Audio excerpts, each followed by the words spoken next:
You ever think about how weird it is? Like, we learn so much as babies. Yeah.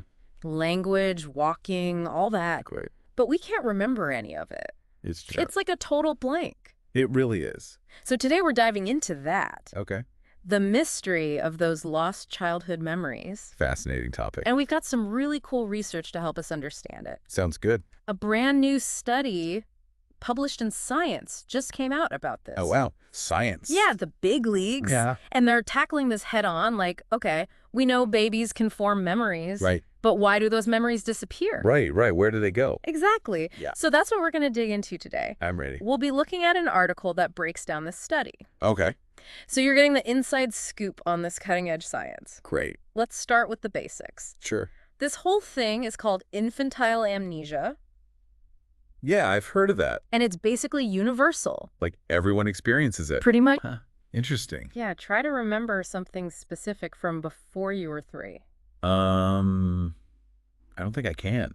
Exactly. Wow. You might have these vague impressions, Okay. maybe from a photo or a story your family tells, Yeah, like that. but it's not a real memory. Right. More of a feeling. Yeah, you weren't really there.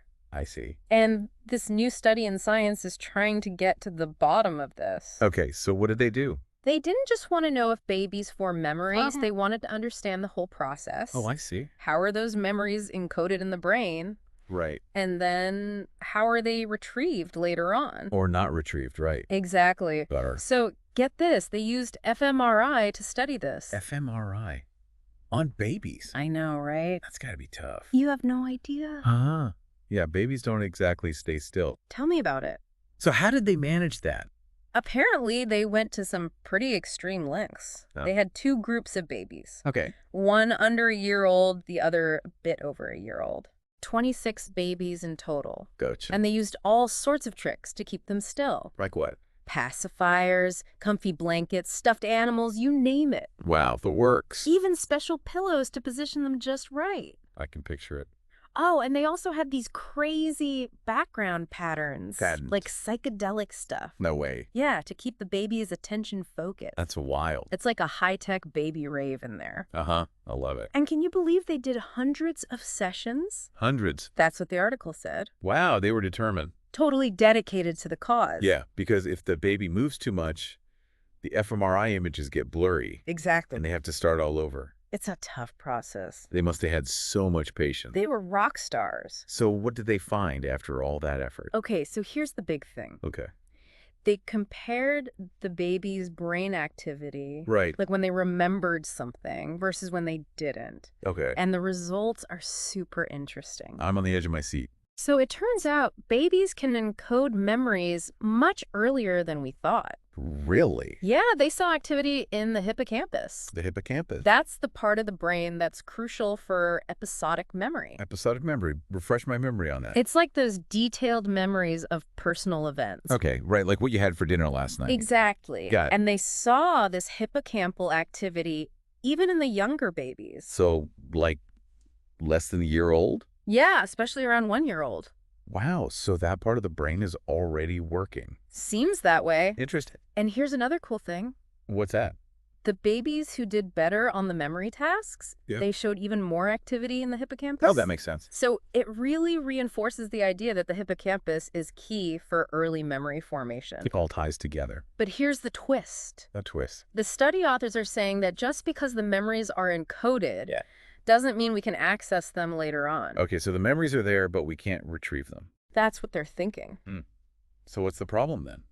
They think it's more about retrieval than encoding. Retrieval. Yeah, like the process of accessing those memories later in life. I see. So it's not that the memories aren't formed, Uh. it's that we haven't developed the ability to retrieve them. Interesting. They actually had a quote in the article that sums it up perfectly. Well, let's hear. Okay, it says, "The availability of encoding mechanisms for episodic memory during a period of human life that is later lost from our autobiographical record implies that post-encoding mechanisms, whereby memories from infancy become inaccessible for retrieval, may be more responsible for infantile amnesia." Wow, that's a mouthful. I know, right? Can you break that down for me? Basically, they're saying the information is being recorded, Oh. but we haven't developed the tools to access it later. Like it's filed away somewhere, but we can't find it. Exactly. Fascinating. So it seems like the hippocampus is at least partially online by 1-year-old. Yeah. It's like the hardware is there, Oh. but the software, the part that lets us find those memories years later, Right. that's what might still be developing. That makes sense. So it's not that babies' brains aren't developed enough for memories. Wow. It's that the way those memories are organized and accessed Yeah.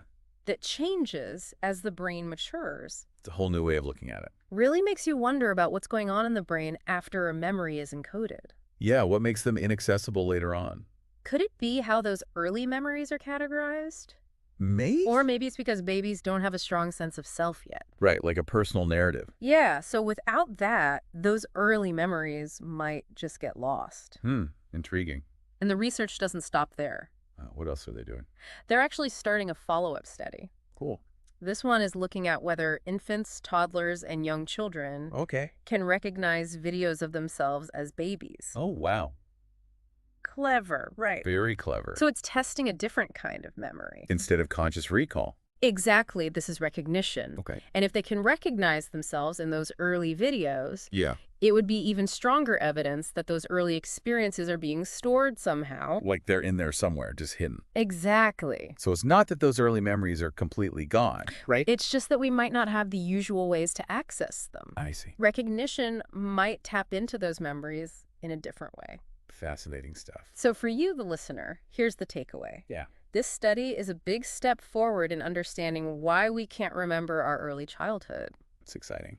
The evidence suggests that memories are formed, probably from around 1 year old, Okay. but our ability to retrieve them is still developing. So it's not a memory formation problem, Not necessarily. more of a retrieval issue. That's the idea. And that's a big shift in how we think about infantile amnesia.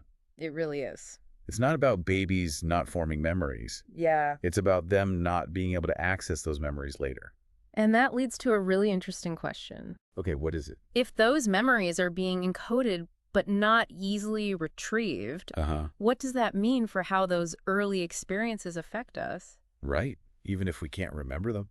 Could they still be shaping us in ways we don't even realize? That's a deep thought. It's mind-blowing. It really is. Like all those experiences from your first year could still be in your brain somewhere. Just out of reach. It's wild. It really makes you appreciate the dedication of those researchers. Yeah, all that work just to get a glimpse into these early memories. Spending hours and hours with those babies. It shows how much we want to understand this part of being human. Totally. So it's not just a blank slate anymore. It's more like a hidden treasure trove of experiences. That might be shaping us even now. Exactly. That's incredible.